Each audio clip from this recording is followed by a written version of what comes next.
Hi everybody, let's talk about question 16 first, and you need a little bit from 15 to start with. So in 16, you have to have 2k greater than or equal to n, and you've got n equal to 20. So if you have 2k equal to 16, oops, sorry, let me erase that. Where's my eraser? Here it is. Okay, so if 2k is equal to 16, then I'll erase again. I like my little pencil here. K is equal to 4, so it's not big enough. So we need k equal to 5. So we're going to have 5 classes. Fair enough. So then we're going to have 5 classes, and it gives us the length equal to 11. And according to your book, or at least the content, you're going to start at the lowest value, which is 47. So the first class is going to run from 47, and then the length is 11, would be to 58. The second class would start at 58 and run to 69.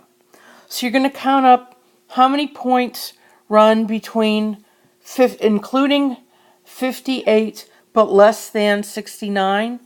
And if you look at your data set, you will see there are only one one point that falls into that. That is the value 63. So that takes care of that one. Okay? So let's get a new. And let's talk about questions 17 and 19. And let's just give a couple of kind of theory things. If I have a data set and I plot it, and it doesn't matter if I'm using a stem and leaf or histogram or anything like that, if I plot it and I see the plot looks like this, where the bump is to the left, so you see the bump is to the left, then I say that it is skewed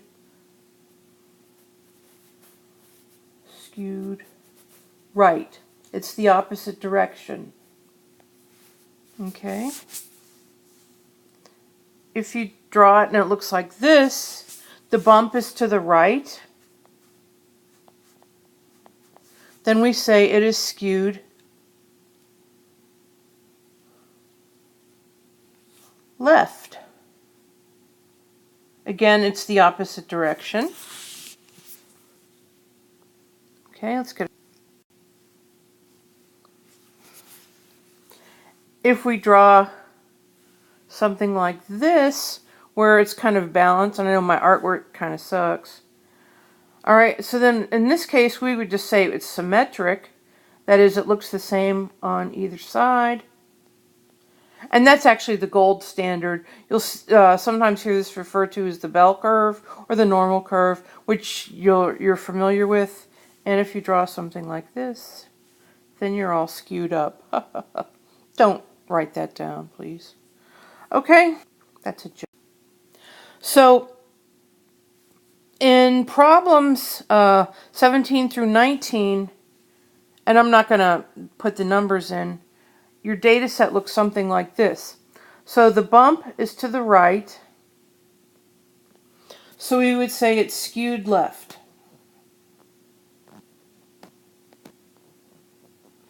And that's the answer, whoops, that's the answer to number 17.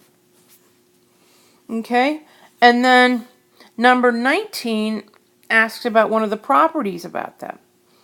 So if the data set is skewed left, then the data is on the right.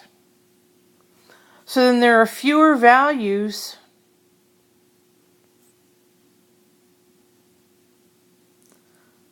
on the left, because most of them are on the right.